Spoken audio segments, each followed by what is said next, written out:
Cuando se habla de política y de religión, nadie se pone de acuerdo, eso dice. Y hay una razón para que las cosas sean así.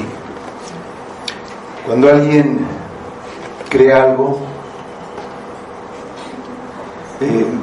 no quiere cambiar su manera de pensar por orgullo. El orgullo es lo que impide que la gente acepte otras cosas, aunque sea la verdad. Si por decir algún comunista, aunque vea muchas realidades, aunque vea la sociedad, no va a querer aceptar que está equivocado, principalmente por orgullo. Pero en cuestiones religiosas es todavía peor. Un seguidor de Confucio está muy orgulloso de ser seguidor de Confucio y no va a querer escuchar ni va a querer oír otra cosa que no sea lo que dice Confucio. Esa es la principal razón, además de tradiciones, educación, que hacen que muchas personas permanezcan en un error, en una religión falsa. Y vamos a ver en el Evangelio de Marcos, capítulo 12,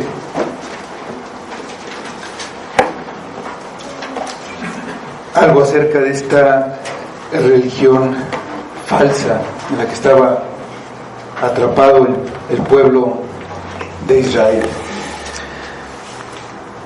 Estaba Jesús enseñando en el templo. Entonces dice el versículo 38, dice la palabra de Dios: y les decía en su doctrina: guardaos de los escribas que gustan de andar con largas ropas y aman las salutaciones en las plazas y las primeras sillas en las sinagogas y los primeros asientos en las cenas, que devoran las casas de las viudas y por pretexto hacen largas oraciones. Estos recibirán mayor condenación. Vamos a orar. Señor, te damos muchas gracias por Cristo, porque vino a morir por nosotros, pero también vino a enseñarnos, a revelarnos al Padre. Permite que lo conozcamos a Él para que podamos ver al Padre, para que esta palabra que nos dejó, estas enseñanzas, transforme nuestra manera de pensar, nuestra manera de ver las cosas, que no seamos orgullosos y que pensemos que solo nosotros sabemos interpretar la vida. Ayúdanos, Padre, usa tu palabra, danos más de tu Espíritu para que la recibamos con humildad, como debemos hacerlo, para que tu palabra dé fruto en nuestras vidas, fruto de salvación, fruto de arrepentimiento, fruto de crecimiento, que vayan santificándonos tu palabra, y que todo sea para tu gloria. Lo pedimos en nombre de Cristo. Amén. Las autoridades religiosas judías que gobernaban también políticamente en esa época, aunque estaban bajo el dominio romano, estaban determinadas a acabar con Jesús, porque amenazaba la posición de privilegio que tenían, también la influencia que tenían ante el pueblo. Entonces iniciaron una serie de ataques con esta finalidad. Los escribas, les decía en su doctrina, guardados de los escribas. Los escribas, había de las diferentes facciones. Ellos se encargaron de tratar de provocar algún error en las respuestas que Jesús daba a sus cuestionamientos, para tener un pretexto y condenarlo a muerte. Se podría decir que ellos eran los teólogos de la época, y había escribas fariseos, escribas saduceos, también había otras pequeñas sectas, los esenios también tenían sus escribas, pero la gran mayoría de los escribas eran fariseos, tanto que casi siempre se les nombra juntos, los escribas y fariseos. Lo vemos muchas veces repetido así en la Biblia, lo que significa que iba un grupo de fariseos y con ese grupo iba alguno de los escribas. Aquí en este mismo pasaje que narra Mateo, en el capítulo 23 de Mateo, ahí dice que esto que dice se dirigió a los escribas y fariseos. Entonces podemos decir que cuando dice escribas son fariseos o los fariseos, la doctrina de ellos. Estos escribas eran los expertos en la ley. Se les llamaba escribas porque literalmente escribían copias de las escrituras, las tomaban de los escritos más antiguos y las copiaban. Esa era la manera en que se conservaban estos documentos. Había muy pocas copias de todas maneras y eran de muy difícil acceso. Pocas personas podían tener acceso a las escrituras, por lo que los escribas que estudiaban e interpretaban estos pergaminos eran los que al final de cuentas decidían lo que era correcto y lo que no lo era. Entonces el pueblo los tenía en alta estima, los respetaba y pues los obedecía. Estas confrontaciones de los gobernantes con Jesús se dieron en el templo. Ahí en esos momentos había una gran cantidad de personas porque la fiesta de la Pascua estaba próxima. Jesús enseñaba ahí y ahí fueron a tratar de detenerlo. Los expertos de los escribas, de los fariseos y de los saduceos le hicieron las preguntas más difíciles y polémicas con las que trataron de enredarlo sin éxito. Al contrario, demostró que ellos no conocían ni interpretaban correctamente las escrituras. Después de que se quedaron sin preguntas, porque todas las había contestado correctamente, evidenciando su ignorancia, Él les preguntó a ellos acerca del Mesías, y nuevamente se demostró que ellos no sabían que el Mesías era Dios mismo encarnado, como estaba escrito en los Salmos, de los que se suponía que ellos eran expertos. Habiendo tratado diferentes aspectos de la enseñanza de los escribas, demostrando que no era confiable, ahora pasa a desenmascarar algunas de sus prácticas que eran resultado de la interpretación errónea que dieron a las escrituras. Lo que ellos habían entendido del Mesías los hacía esperar un Mesías guerrero, libertador, triunfador, un rey como había sido David. Aquí es importante notar que lo que nosotros creemos determina lo que hacemos. Si alguien cree que llevar un amuleto te va a traer buena suerte, pues va a llevar su pata de conejo a todos lados. Alguien que cree en los horóscopos a lo mejor no sale de su casa sin antes consultarlos. El que cree que la carne hace daño, pues se va a volver vegetariano. Así, si alguien cree que por ahí asaltan, pues no va a ir por ahí. Esa creencia que tiene cada quien determina muchas cosas que hace y cómo las hace. Si como personas o como iglesia tenemos creencias equivocadas, nos van a llevar a tener prácticas equivocadas, por lo que tenemos la responsabilidad de comprobar con las Escrituras las enseñanzas que recibimos. Luego dice Jesús: guardaos de los escribas, en el versículo 38. Les decía en su doctrina: guardaos de los escribas. Aquí Marcos nos da un resumen de una acusación muy larga y muy detallada que Jesús hace a los escribas y fariseos, y que Mateo nos relata en el capítulo 23. Aquí en esta versión más larga vamos a ir varias veces para complementar lo que dice Marcos. Pero este punto es muy importante porque, siendo los escribas los maestros del pueblo, influían mucho en ellos. Es una advertencia muy importante. Dice que hay que cuidarse. Advierte: guardaos de los escribas. Esta no fue la única vez que Jesús advirtió al pueblo del peligro en que se encontraban si seguían las interpretaciones y las enseñanzas de los escribas. Durante su ministerio, en diferentes ocasiones, en diferentes contextos, hizo advertencias en este sentido.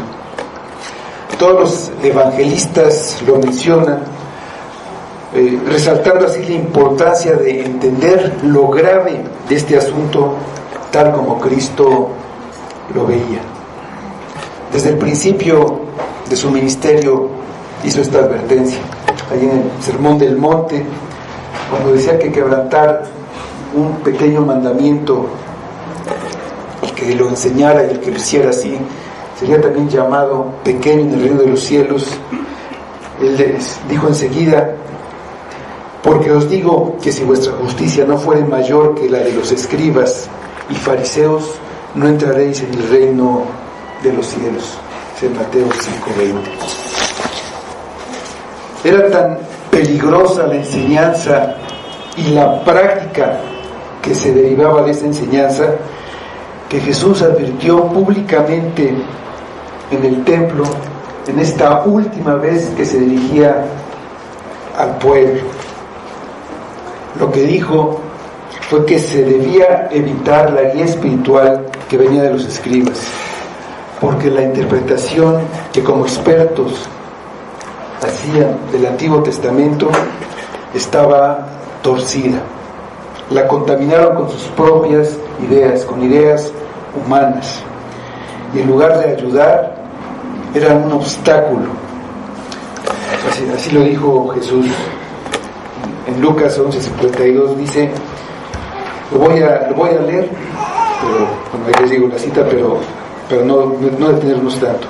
Dice: ay de vosotros, intérpretes de la ley, porque habéis quitado la llave de la ciencia. Vosotros mismos no entrasteis, y a los que entraban se los impedisteis. En este tiempo, en el tiempo actual, se ha minimizado esta advertencia en nombre de la tolerancia. No es bien visto que se denuncie o que se critique a nadie. Se dice que son hermanos, que no son enemigos, que no debemos juzgarlos, que no debemos juzgar a nadie. Pero lo que vemos es que el Señor sufría viendo cómo las personas sencillas del pueblo eran llevadas a la condenación por esa causa. Él no fue indiferente y no permaneció callado, aún sabiendo que por ese motivo pues lo atacaban. Pero ¿cómo fue que los escribas llegaron a este punto? No era que los que estaban encargados de estudiar e interpretar las Escrituras habían decidido por maldad engañar al pueblo. Por el contrario, su intención era decirle al pueblo la mejor manera de cumplir con la ley. Sin embargo, al paso del tiempo, empezaron a pensar que por sus conocimientos eran mejores que los demás, más sabios. Su entendimiento se nubló por la vanidad, la avaricia y la soberbia. Ellos, como conocedores, aparentaban cumplir hasta con los mínimos detalles.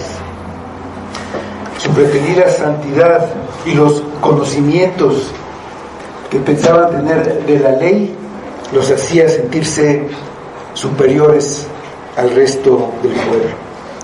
A ellos los despreciaban, los consideraban pecadores y pues de peor manera a los gentiles, a los samaritanos.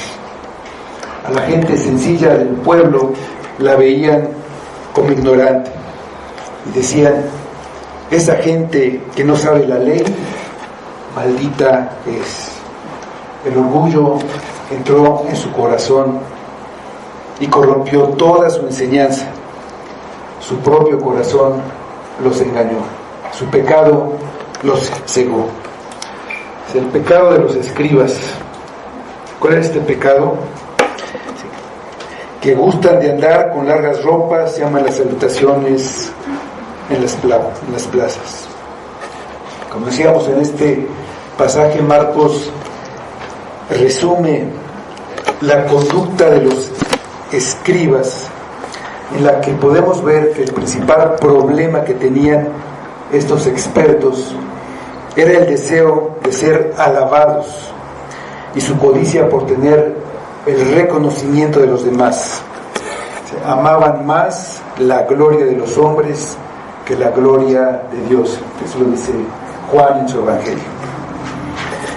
Se volvió su objetivo obtener la gloria para ellos mismos antes que darle la gloria a Dios. Promovían el culto a su personalidad. Su ego era exaltado y les obsesionaba tener popularidad y fama. Poco les importaba ser aprobados por Dios. Solo deseaban la admiración de los hombres.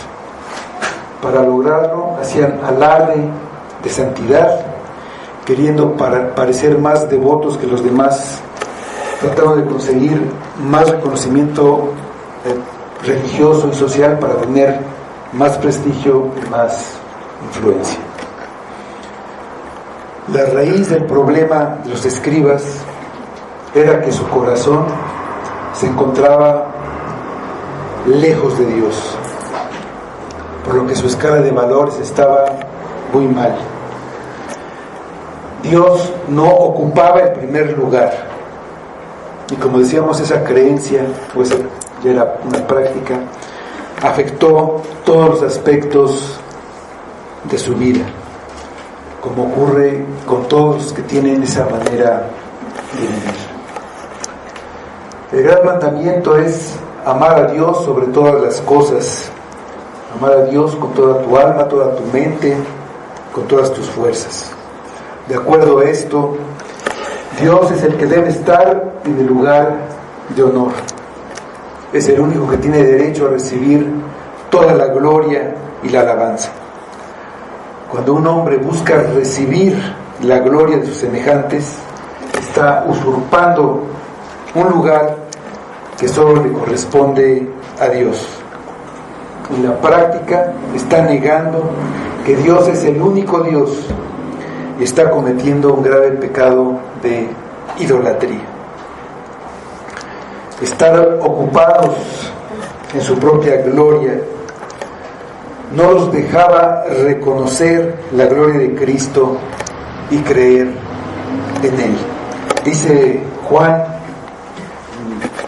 en su Evangelio, en el capítulo 5, versículo 44, da esta razón por qué los fariseos, los escribas, no podían creer en Él. Dice: ¿cómo podéis vosotros creer? Pues recibís gloria los unos de los otros y no buscáis la gloria que viene del Dios único. Los pocos que llegaron a creer en Cristo no lo decían por temor a las burlas y a ser rechazados ellos también. Tenían miedo de dejar de ser respetados, admirados, de tener prestigio. También Juan dice en el capítulo 12, versículos 42 y 43, dice: con todo esto, aún de los gobernantes muchos creyeron en él, pero a causa de los fariseos no lo confesaban, para no ser expulsados de la sinagoga, porque amaban más la gloria de los hombres que la gloria de Dios. El afán por tener admiración de los demás los llevaba a hacer una ostentación de sus obras religiosas. Esto les servía para aparentar una piedad que despertaba admiración. Dice Mateo, vamos a ver en el capítulo 6, también es cuando Jesús está en el Sermón del Monte, pero da estos principios. Dice: cuando pues des limosna, no hagas tocar trompeta delante de ti, como hacen los hipócritas en las sinagogas y en las calles, para ser alabados por los hombres. En el versículo 5, y cuando ores, no seas como los hipócritas, porque ellos aman el orar en pie en las sinagogas y en las esquinas de las calles, para ser vistos de los hombres. En el 16 dice: cuando ayunéis, no seáis austeros como los hipócritas, porque ellos demudan sus rostros para mostrar a los hombres que ayunan. La enseñanza de Jesús es que la verdadera piedad cristiana se da en el interior, es en el corazón. Y cuando ahí ha habido un cambio, a la larga saldrán obras de gratitud y al amor y a la gracia de Dios. Pero la verdadera devoción y la verdadera adoración son en secreto. Cuando oramos, lo hacemos en un lugar que no nos vean. Cuando ofrendamos o cuando ayunamos, no lo hacemos para que otros nos vean. La doctrina de los escribas la habían tomado los fariseos como la regla de santidad y se esforzaban por cumplirlas.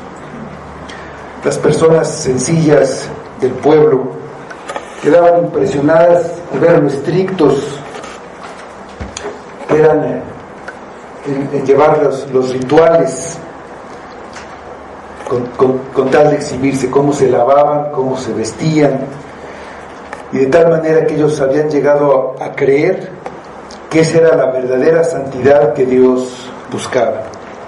Pero en realidad todo ese esfuerzo por cuidar su conducta externa solo servía para ocultar su sucio corazón.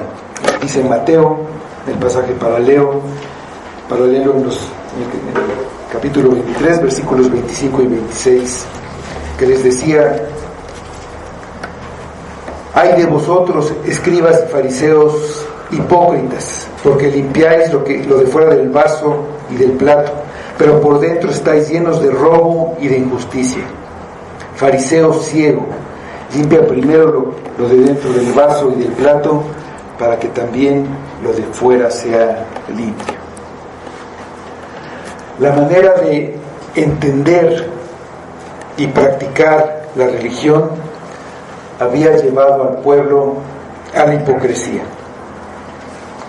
En lo privado vivían en el pecado. Era una inmoralidad recubierta de religiosidad. Y esto los hacía insensibles al pecado. Se acostumbraron a vivir así y ya no podían cambiar. Amaban su pecado, pero por fuera oraban, ayunaban, se lavaban. Dice Mateo en el capítulo 5, versículos 7 y 8, otra ocasión que Jesús dijo: hipócritas, bien profetizó de vosotros Isaías cuando dijo: este pueblo de labios me honra, mas su corazón está lejos de mí. Pues los escribas eran consultados por el pueblo y eran estrictos y exigentes con los demás, pensando que así aumentaban su prestigio. Pero aún en esto eran falsos, porque ellos no cumplían con lo que mandaban hacer a otros. Dice Mateo, ahí en el pasaje, en el versículo 4, capítulo 23, porque atan cargas pesadas y difíciles de llevar y las ponen sobre los hombros de los hombres, pero ellos ni con un dedo quieren moverlas. Es exigir que se cumplieran las pesadas cargas llevaba a las personas tarde o temprano a darse cuenta de que era imposible cumplir. Pero si reconocían su fracaso, eran menospreciados. Entonces, la mayoría prefería volverse también hipócritas y vivir constantemente en la mentira. Estar permanentemente ocupados en cuidar la limpieza ceremonial externa y al mismo tiempo descuidar la santidad interior los convertía en sepulcros que estaban escondidos, que no se veían y de los que nadie se cuidaba, porque, dice Jesús, estaban pintados de blanco, pero cualquiera que los tocara quedaba inmundo según la ley.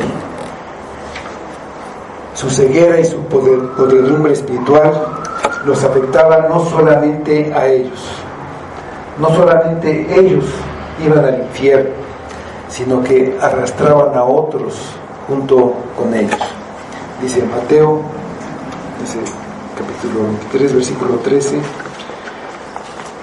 mas ay de vosotros, escribas y fariseos hipócritas, porque cerráis el reino de los cielos delante de los hombres, pero ni entráis vosotros, ni dejáis entrar a los que están entrando. El contraste con Jesús es notable. Frente a la obsesión de los escribas de tener la gloria para ellos, tenemos el ejemplo de Jesús. Decía: gloria de los hombres no recibo, dice el Evangelio de Juan. Yo no busco mi gloria. Lo que él quería era la gloria del Padre, y le iba a dar esa gloria obedeciéndolo. Padre, glorifica tu nombre, dice Juan 12:28. Y yo te he glorificado en la tierra, he acabado la obra que me diste que hiciese. También lo dice Juan.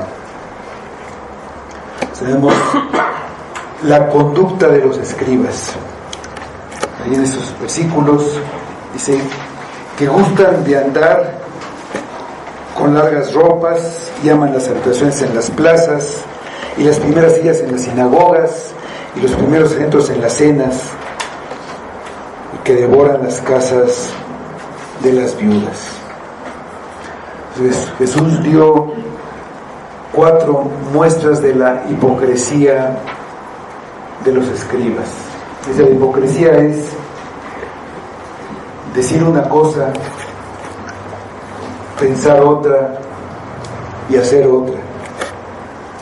Se dice que les gustaba usar ropas largas.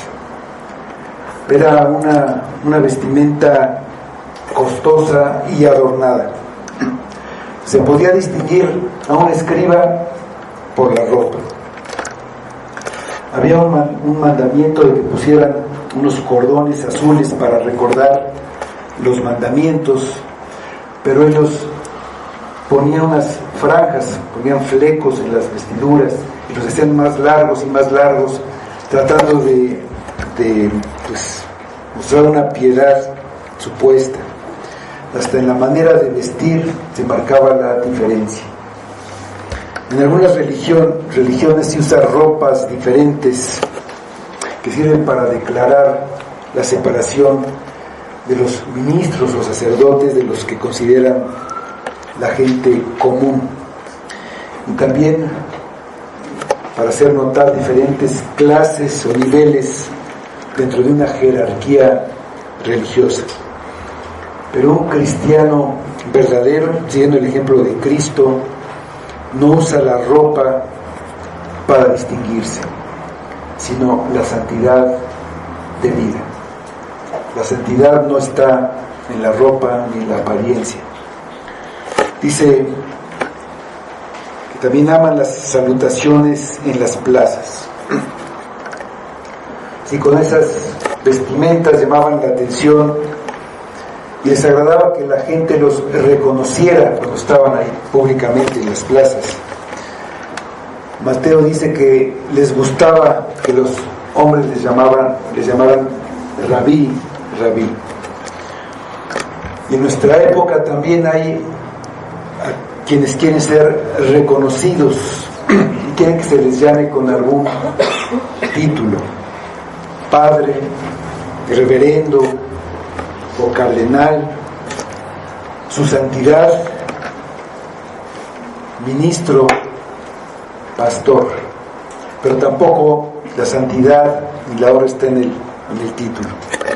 Algunos todavía han ido más lejos y exigen que como título se les llame profeta o apóstol. Pero Cristo no quiso que hubiera ninguna de esas diferencias. En Mateo 23, 8 dice: pero vosotros no queráis que os llamen rabí, porque uno es vuestro maestro, el Cristo, y todos vosotros sois hermanos. Todos hermanos. No hay una jerarquía superior. Las iglesias que usan títulos y jerarquías están en esa línea de los fariseos y los escribas. Y Jesús expresamente ordenó que no se debía llamar padre a nadie en la tierra. En tercer lugar, dice que aman los primeros lugares. La sinagoga estaba distribuida de tal manera que había una especie de púlpito, un lugar desde donde se dirigía la oración y se leía la palabra, y había asientos ahí junto que daban la vista a la congregación. Los que se estaban ahí veían a todos y podían ser vistos también por todos, y se consideraba un honor ser invitado a esos lugares. Y los escribas, dicen, amaban estar en esos lugares por la honra que les daban. Pero cuando alguien va a una reunión religiosa para engrandecerse a sí mismo, es imposible que esté buscando la gloria de Dios.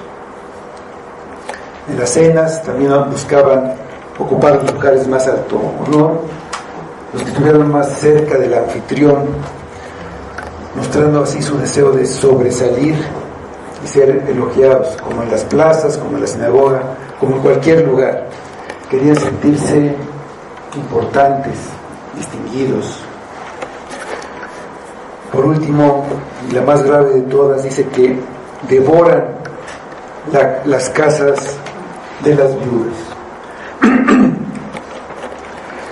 Su insaciable codicia los llevaba a aprovecharse de los más débiles de la sociedad.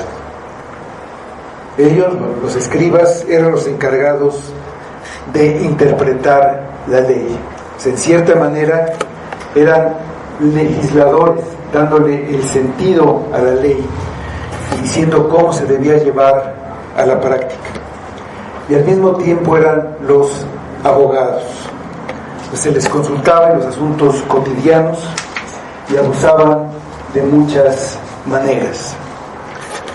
Les cobraban a las viudas a cambio de sus conocimientos, hasta a veces les cobraban por enseñarles, pero sobre todo se ofrecían para legalizar las heredades que recibían por ser viudas. Su esposo moría y la propiedad, pues para que quedara con ellas, acudían a un escriba y les cobraban excesivamente o las defraudaban, les cobraban y entraban en una deuda de la que nunca podían salir y se quedaban finalmente con la mayor parte o acababan quedándose con todo.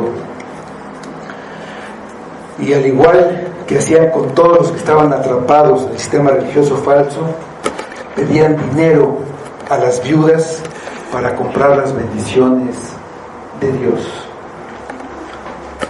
Pero los intérpretes de la ley iban en contra de lo que decía la ley. En la ley del Antiguo Testamento estaba claramente esa protección que se debía dar a las viudas. Se muestra que Dios tenía cuidado especial por ellas y por los huérfanos. Dice en el Antiguo Testamento, en Éxodo 22:22, por ejemplo, hay muchos pasajes, pero nada más estos dos. Dice: a ninguna viuda ni huérfano afligiréis. Éxodo 22:22. Y en Deuteronomio 10:17 y 18 dice: porque Jehová vuestro Dios es Dios de dioses, Señor de señores, Dios grande, poderoso y temible, que no hace acepción de personas ni toma cohecho, que hace justicia al huérfano y a la viuda, que ama también al extranjero, dándole pan y vestido. Y había disposiciones para cuidar de las viudas, como esa espiga que se dejaba sin recoger para el extranjero, para el necesitado en general. Entonces así se cuidaba de las viudas, en especial que eran mujeres que no tenían la posibilidad de trabajar en esa época. Entonces, esta es una exhortación fundamental para que sus discípulos no imitaran el ejemplo de las escribas. Sin embargo, vemos que muchas veces son imitados de muchas maneras en la actualidad. A muchos les gusta ser notados y obtener reconocimiento en base a sus conocimientos. Algunos se han desviado totalmente, de manera que sacan de la nada doctrinas extravagantes, y lo asombroso es que tienen muchos seguidores, a los que engañan prometiéndoles salud y riqueza, prosperidad, y les dicen cosas como: si das 100 pesos vas a recibir 10,000, si das 1,000 vas a recibir 100,000, y mientras más siembres más vas a cosechar. Venden las bendiciones de Dios y en realidad despojan a sus seguidores. Lo peor de todo no es que les quiten su dinero, sino que los están llevando al infierno junto con ellos. Desvían la atención hacia las bendiciones materiales, los hacen poner su esperanza en tener riqueza, como si eso fuera lo importante. Ponen su esperanza en las cosas de este mundo y no en Dios, al que no conocen. Por lo que no se ven, al no conocer a Dios, no conocer su santidad, no se ven como pecadores necesitados de la gracia y la misericordia, porque están perdidos. Y entonces lo que creemos nos lleva a la práctica, no se arrepienten y siguen llevando una vida de pecado, aunque externamente griten, lloren y aunque den limosnas impresionantes. Dicen que confían en Cristo, pero confían en Cristo para que los enriquezca. Pero no solo están los famosos predicadores de la religión falsa, que tienen programas en la televisión y que escriben libros que se venden por montones. Hay muchos a los que les gusta el reconocimiento y se imponen ellos mismos como pastores o como maestros. Empiezan a enseñar y reciben reconocimiento y admiración. Es un peligro muy grande, empezando por la persona que toma ese lugar. Si no es llamado por Dios, fácilmente puede caer víctima del orgullo, como les pasó a los escribas, y después no se pueden detener por haber despertado ese apetito de ser reconocidos por los demás. Puede ser que la enseñanza sea correcta, así como muchas cosas que decían los escribas. Decían los escribas que no había que robar, que no había que mentir, que había que diezmar, que se debía guardar el día de reposo. El problema estaba en su corazón. El motivo real por el que se volvían expertos en la ley era su propia gloria.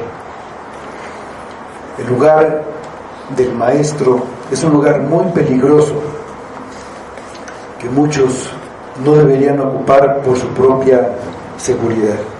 Dice Santiago en su epístola, en el capítulo 3, versículo 1, dice: hermanos míos, no os hagáis maestros muchos de vosotros, sabiendo que recibiremos mayor condenación. La misma advertencia que hace Jesús a esos escribas que también eran los maestros de Israel, pero que se habían enredado en su orgullo. El peligro también está para los que los escuchan. Con los medios electrónicos es muy fácil tener acceso a miles de maestros y predicadores, y muchas veces se recomienda con ligereza a alguno sin saber realmente cuáles son sus doctrinas. No saben cuál es la práctica en sus iglesias, y poco a poco van a desviar a los que los escuchan.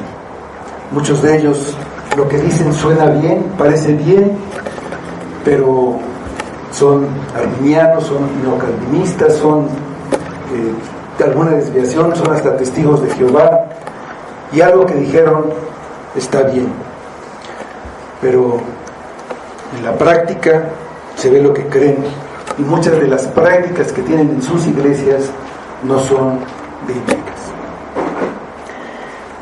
Cuando yo recomiendo a un predicador, en primer lugar me estoy poniendo como un maestro. Estoy diciendo que yo estoy capacitado para decir si lo que dicen está bien o no. Si lo recomiendo, me estoy poniendo como una autoridad para aconsejar a los demás. Dice: no os hagáis maestros muchos de vosotros.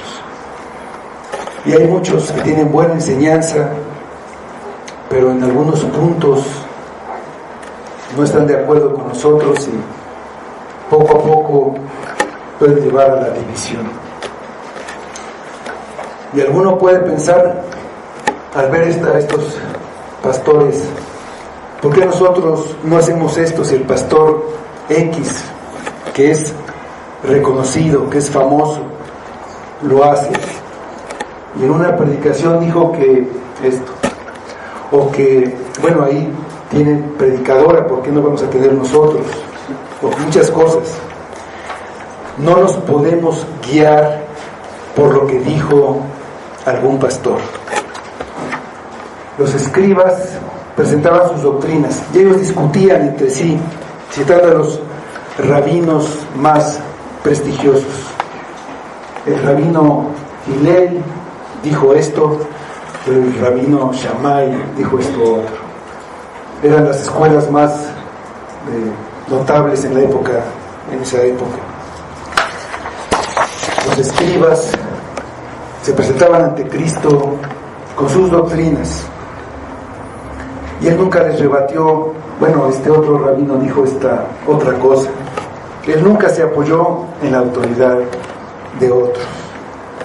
Lo que él hacía es que iba a las Escrituras y decía, la palabra dice esto, y citaba la palabra. Lo vimos en todas esas confrontaciones que tuvo con los escribas y fariseos.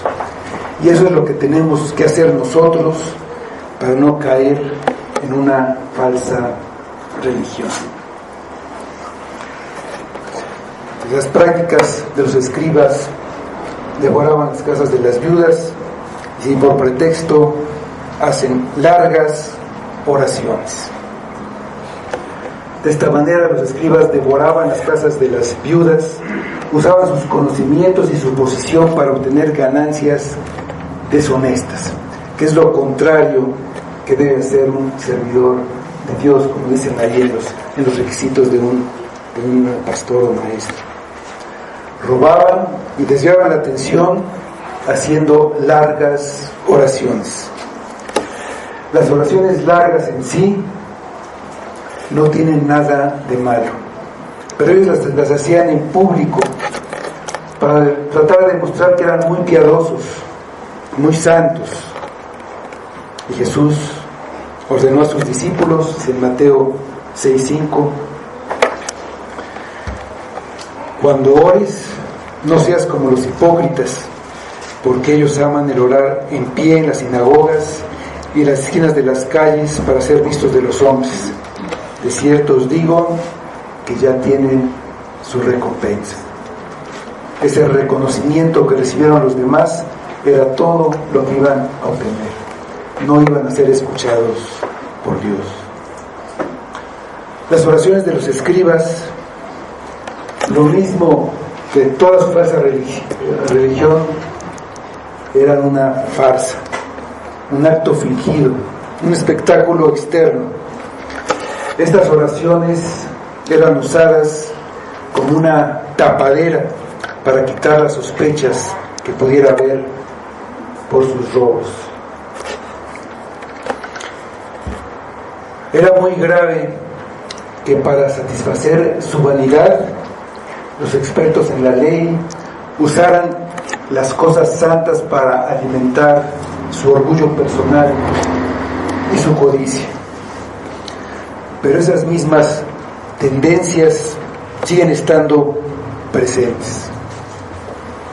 Tenemos que reconocer que ese mismo deseo que ellos sentían por la alabanza y el aplauso están profundamente enraizadas en nuestra naturaleza caída.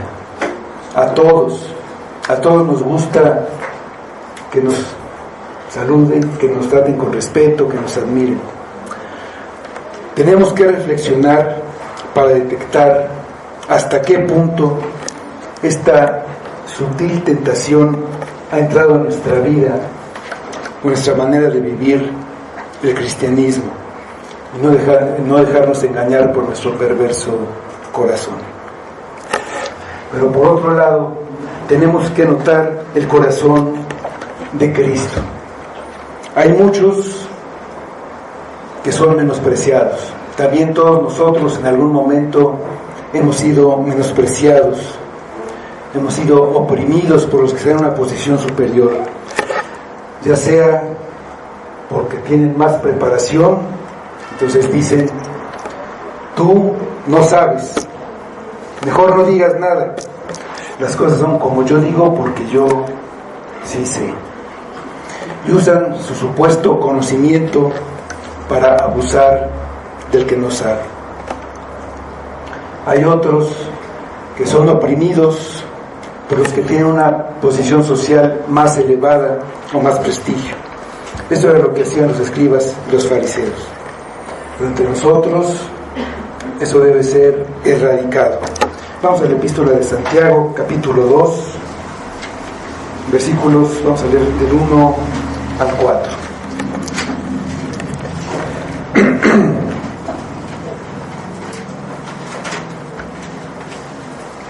Santiago 2, versículos 1 al 4 dice: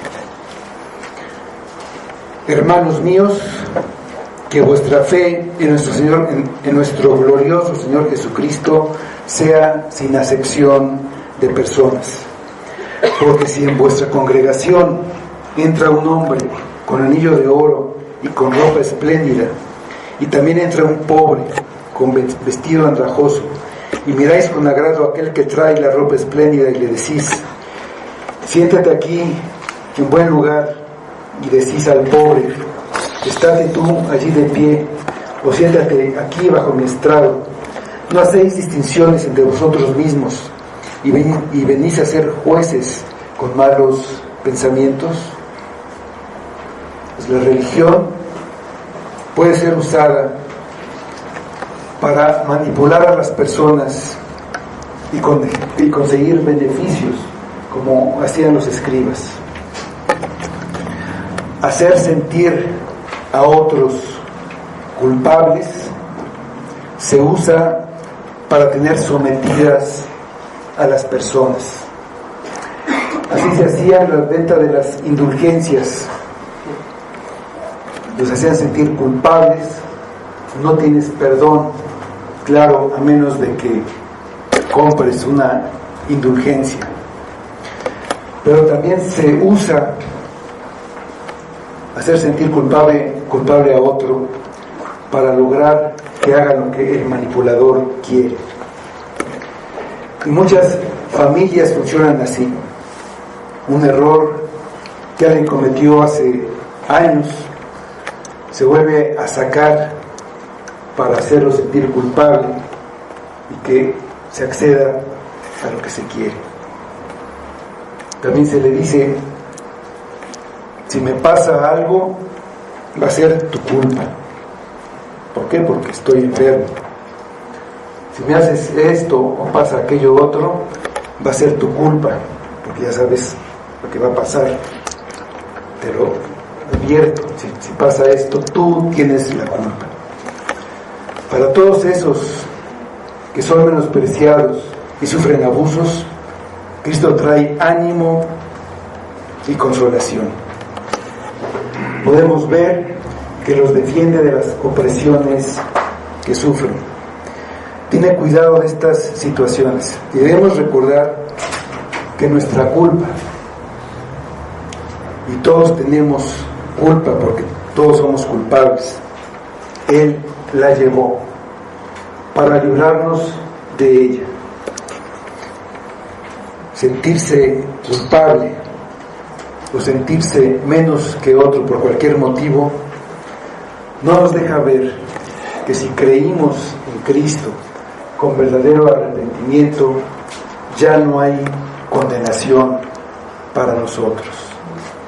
Él se llevó la culpa, aunque nos condenen otros aquí en la tierra, como hacían los escribas con la gente sencilla del pueblo. Finalmente tenemos las consecuencias. Dice al final del versículo: estos recibirán mayor condenación. Los escribas esperaban los mejores lugares y las mayores bendiciones en el reino de Dios. Ellos pensaban que las habían ganado con su esfuerzo, con sus obras hipócritas, pero recibirían todo lo contrario. Recibirían mayor condenación. El que más recibe, mayor responsabilidad tiene. Los que conocen la verdad y la rechazan tendrán un castigo más severo que los que nunca oyeron. El juicio a estos religiosos de Israel, a estos teólogos de la época de Cristo, pero también a los que tienen muchos conocimientos, ahora va a ser más severo. Para ellos, no solamente porque sabiendo rechazaron la verdad, sino porque llevaron a otros por el mismo camino. Pero ellos tuvieron la oportunidad de arrepentirse. Jesús les habló con toda dureza para que reaccionaran. Y esa misma oportunidad la tienes tú. Cualquiera que sea tu pecado, no necesariamente el del orgullo, pero lo único que te puede impedir venir a Cristo es tu orgullo. Es pensar que no puedes estar equivocado después de tantos años, pero no puedes esconder de Dios lo que hay en tu corazón. Si tu cristianismo es externo o si es tan superficial que tu vida no ha cambiado, que tienes una doble vida, que en tu casa pueden decir quién eres, ellos saben cómo vives, pero en la iglesia te portas piadosamente, vienes. Eso si tienes esa hipocresía que solo tú sabes, en tu casa estás perdido. Si ves la vida y piensas que es lo único que hay, lo único que importa, y no puedes ver más allá, una falsa religión también puede ser el ateísmo, y cualquiera de estas te ha atrapado. Oye a Cristo, ve a Cristo, arrepiéntete, deja tu pecado y confía en Cristo. Solo Él puede salvarte de la falsa religión que te condena, cualquiera que sea el conjunto de creencias que tú tienes. Esa es tu religión. Y si dentro de esas creencias no es creer en Cristo y arrepentirte de tus pecados, es una religión falsa. No puedes usar un manto religioso que esconda tu realidad espiritual. Todo cambio necesario debe ser en el interior de nuestro corazón. No puede ser solamente una apariencia externa. Nadie puede esconder sus verdaderas intenciones con una falsa religión. Vamos al Salmo 139.